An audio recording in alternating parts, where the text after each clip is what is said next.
Il-ġlieda kontra l-korruzzjoni ma tista' tieqaf qatt. Qatt ma nistgħu naċċettaw li dak li huwa ħażin isir in-norma tal-ġurnata. Isek tinsa illi ma tagħtix każ illi ma tfhemx il-poplu illi dak li qed jiġri huwa intrinsikament ħażin u mbagħad iwassal bħal dak illi wassal fil-korp tal-pulizija. Illi kulħadd jibda jaċċetta illi we become numb illi ma nibqgħux inħossu illi dak illi għandu jitranġa allura naċċettaw, allura nagħmlu ħana wkoll. Allura it-tfal tagħna jikbru f'kultura fejn ma jimpurtax li tkun ħażin. Fejn m'għandekx għalfejn tkun tajjeb illi inti tirnexxi.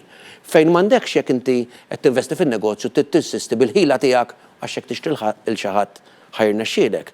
Sostna dan il-kap tal-Partit Nazzjonalista Adrian Delija meta kien qed jitkellem waqt il-programm NetLife, programm speċjali fejn tfakret il-ħidma tal-eks kap tal-Partit Nazzjonalista Simon Busuttil wara l-aħħar diskors tiegħu fil-Parlament.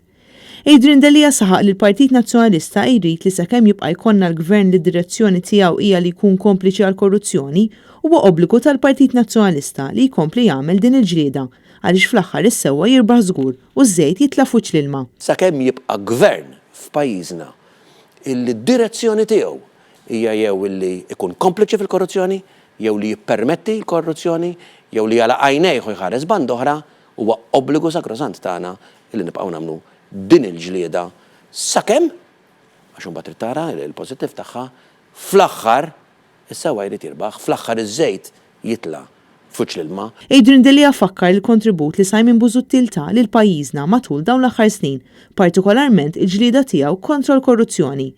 Adrian Delija sostna li dak li rajna jiġri fil-korp tal-Pulizija fejn f'7 snin inbidlu 6 kummissarji turi biċ-ċar kemm hija kbira il-problema li ħoloq dan il-gvern. Fil-fatt Adrian Delija għamel referenza għal dak li qal Simon Busuttil dwar Robert Abela, illi qal li pajjiżna rritorna għan-normalità, ħaġa li żgur mhux minnha, għax hemm numru kbir ta' kuntratti oxxeni fejn finalment il-flus qed jittieħdu minn ħalq il-Maltin u l-għawċin kollha.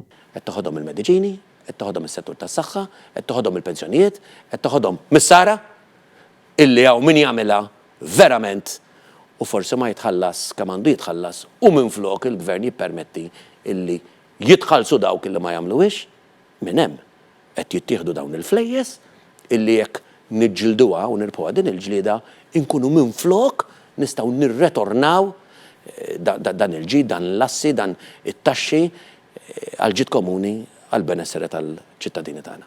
Ir-reputazzjoni ta' pajjiżna bħalma qal Simon Busuttil hemm bżonn li tissaħħaħ u ma tibqax tiġi ikkalpestata. L-leħen tal-Partit Nazzjonalista fl-oppożizzjoni llum imma fl-Ewropa anka mill-oppożizzjoni li kapaċi narġgħu nibdew insaħħu r-reputazzjoni ta' pajjiżna hija fundamentali mhux biss għalina fl-Ewropa imma lina anka f'pajjiżna biex nattiraw investiment, biex inkunu nistgħu nagħtu aktar kredibilità, biex niggarantixxu illi t-tfal tagħna l-ħaddiema tagħna l-istudenti tagħna ikollhom futur f'Malta, fl-Ewropa iktar sikur.